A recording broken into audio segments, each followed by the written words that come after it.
ছি ছি ছিঁড়ে ননি ছি। একটা ফানি ভিডিওর একটা গান আছে না, খুব খুব সুপার ডুপার ভাইরাল হয়েছে গত রোজার সময়, আরেক রোজা আসলো বলে।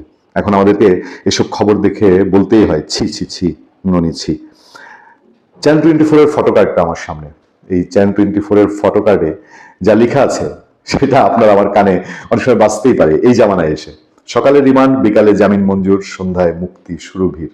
সুরভিকে চিনে গেছে বাংলাদেশের মানুষ।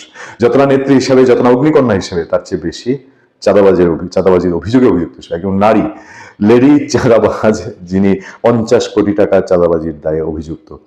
আচ্ছা, আমি আপনি কেউ যদি কোনো থানার সামনে গিয়ে বসে বা কোথাও দাঁড়িয়ে আমরা খুব সদর্বে বলি, জুন জুলাই মাসে, জুলাই আগস্টে 2024 আমি থানা পুড়িয়ে দিয়েছি, পুলিশ পুড়িয়ে দিয়েছি, এই ডক্টর ইউনূস জামানায় আমাদের কি জেলখানার বাইরে আর জায়গা হবে? কোথাও হবে না।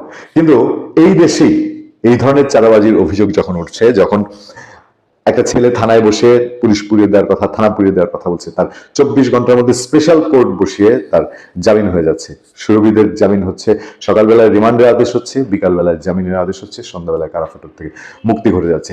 এই বাংলাদেশেই 86 বছর বয়সের লতিফ সিদ্দিকী 3টা মাস প্রায় জেল খেটেছেন। তাদের জামিন দুনিয়া ঘুরতে ঘুরতে লয়ার কোর্ট হয়ে, জজ কোর্ট হয়ে, উচ্চ আদালতে গিয়ে সেইখানেও আবার জামিনের সময় ঝামেলা হয়। আমি শুধু কেন লতিফ সিদ্দিকী বলবো, সারা বাংলাদেশে আনাচে কানাচে আপনার ডানে বামে কত মানুষ আছে যারা কোনোভাবেই জামিনের মুখ দেখে না। যেমন পাওয়ার অধিকার কি শুধু সুরভিদের? জামিন পাওয়ার অধিকার কি শুধু মাহাদিদের, হবিগঞ্জের? আর আর কোনো মানুষের নাই? মানে ডক্টর ইউনূস বা তার মেটিকুলাস ডিজাইনের যারা পার্ট, তারাই শুধু জামিন পাওয়ার অধিকার রাখেন? বাংলাদেশের জামিন কত টাফ হয়েছে, আপনি আইন আদালতে ঘুরবেন তো দেখি। আপনার যদি পলিটিক্যাল মামলা নাও থাকে, নন পলিটিক্যাল মামলা হলে তো কথাই নেই, আপনার জামিন হলেও আপনি জেল থেকে বেরোতে পারবেন না, আপনার ঘাটের উপরে আরেকটা মামলা পড়বে।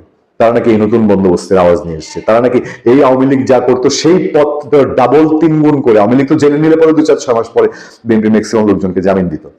হাতে গোনা এমন খুব কম মানুষ আছে যারা বছরের পর বছর কারাভোগ করেছে, যাদের বিরুদ্ধে সব বড় বড় অভিযোগ ছিল, তারা কারাভোগ করেছে। কিন্তু এখন গড়পড়তা যা জেলে ঢুকানো হয়েছে, কয়জন জেল থেকে বের হতে পারছে?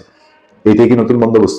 আইনের সঙ্গে জড়িত যারা, এই সরকারের সঙ্গে যারা সহযোগিতা করছেন, এই সরকারের মানুষজন যারা, তাদেরকে আপনি আইন আদালত নিয়ে প্রশ্ন করেন না। তারা বলবে যে আদালত আগের চেয়ে খারাপ চলছে, আদালত আগেই ভালো ছিল, মানে খারাপের এত একটা খারাপ হয়েছে যে আগেই সেটা ভালো ছিল। যাক, এই দেশে আপনি মব করেন, আপনি মব দিয়ে যা ইচ্ছা তাই করেন, আপনাকে কখনো কোনো পুলিশ ধরবে না। কখনো কখনো আপনি মব করে অন্য কাউকে পুলিশ দিয়ে ধরিয়ে দিবেন।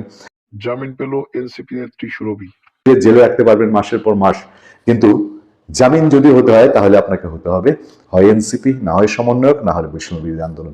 সেই ক্ষেত্রে থানা পুলিশ